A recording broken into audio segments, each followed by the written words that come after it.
What's going on, guys? It's Jimmy here. We got some major new cases of malaria now coming into the United States in multiple new states and spreading.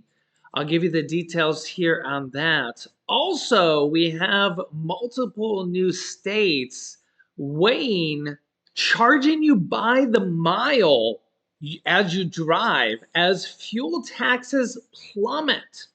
States have relied on gas taxes for more than a century to maintain the nation's road. Now, a lot more states is potentially going to be charging you every single mile that you drive as a way to tax you more.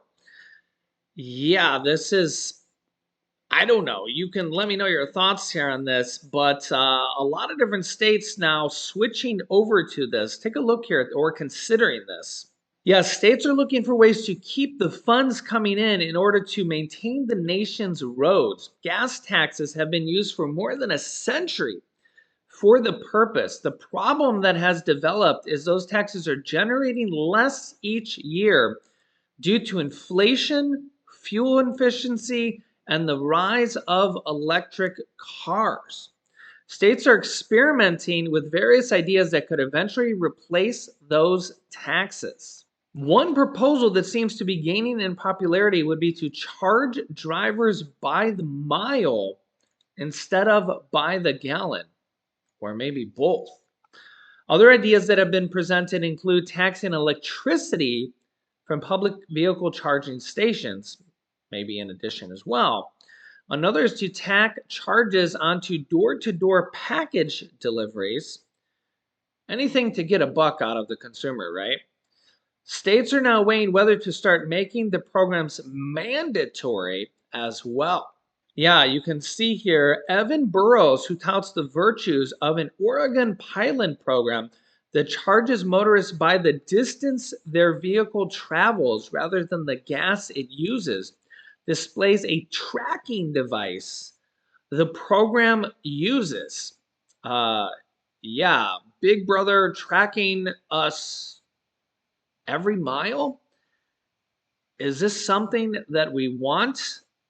I'm not so sure about this. I mean, do we really want the government tracking us even more than they potentially do now?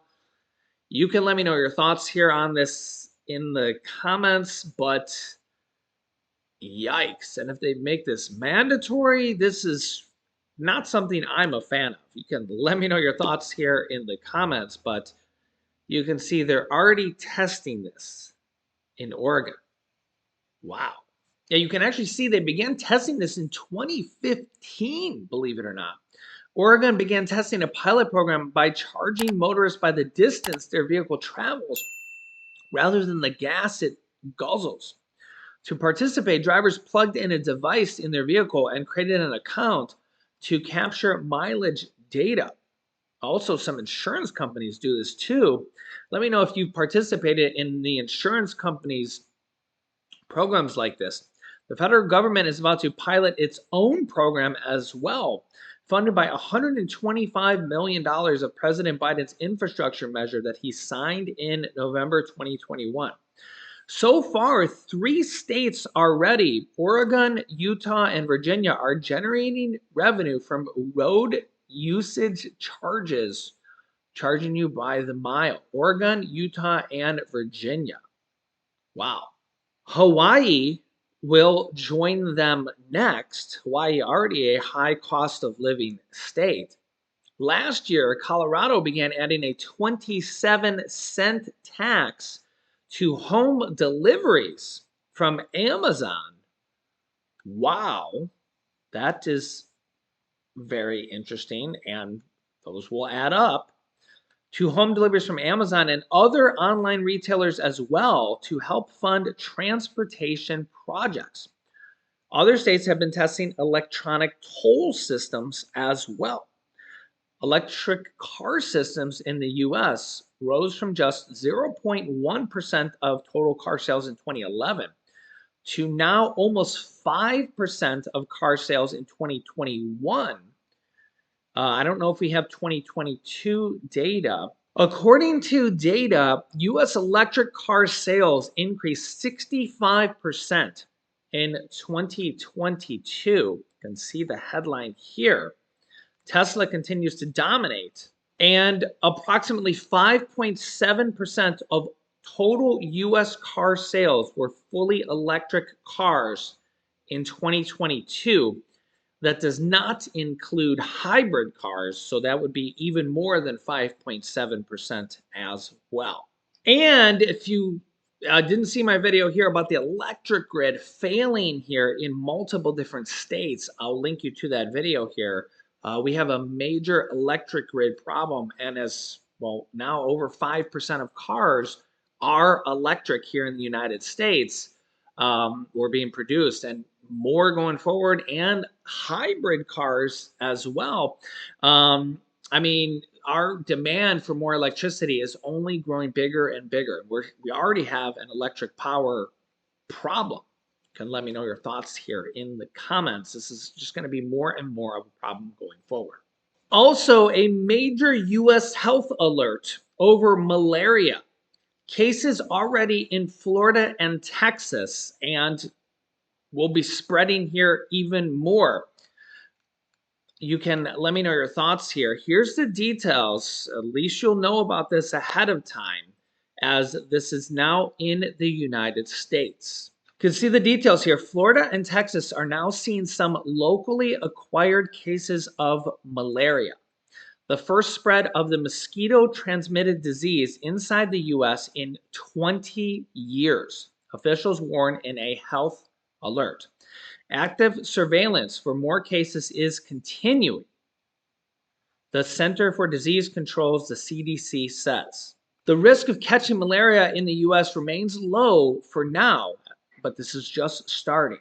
There's already 5 patients, 4 in Florida, 1 in Texas, that have now had treatment. Malaria is caused by being bitten by an infected mosquito. People cannot catch it from each other, but the insects catch it from infected people, and the cycle continues. Wow, that's interesting. The insects catch it from infected people, and the cycle continues. That's very interesting. It is common in large areas of Africa, Asia, and Central and South America, but not the US. However, Anopheles mosquitoes found throughout many parts of the US can transmit malaria if they have fed on an infected person. The risk is higher in areas where the climate means insects survive during most of the year. So particularly maybe in the southern part of the US where winter isn't as prevalent. Travelers from malaria endemic areas are found also maybe. Affected people can suffer fever, sweats, and chills. Malaria is an emergency. It must be treated quickly with prescription drugs to kill the parasite that causes the infection. Using insect repellent and covering up can help protect against mosquito bites. The CDC says it is working with Florida and Texas health departments, and those recently diagnosed are treated and are improving. U.S. doctors are being advised to consider malaria in any person with an unexplained fever, regardless of international travel history, particularly if they have visited or live in an affected areas of Florida or Texas. Florida has issued mosquito-borne illness alert after cases were discovered in Sarasota County and Manatee County, warning residents to drain standing water where mosquitoes can breed and wear long sleeve shirts and pants.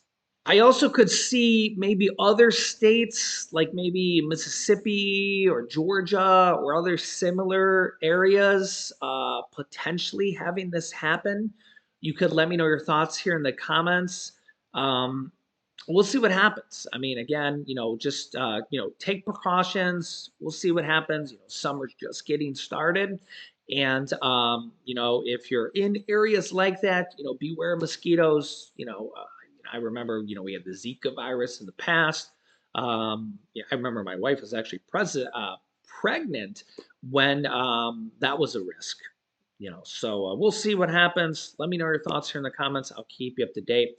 If you haven't yet, make sure to subscribe down below so you don't miss out on any new videos. Completely free to do so. Thanks for liking, and please share these videos with anybody that needs to know this information. Here's my latest video on the power grid failures. Also, my wife is in that video. Very interesting video. And here's an urgent warning about the Postal Service mail. So click on one of those videos next. Thanks for watching, guys, and I'll see you in the next video.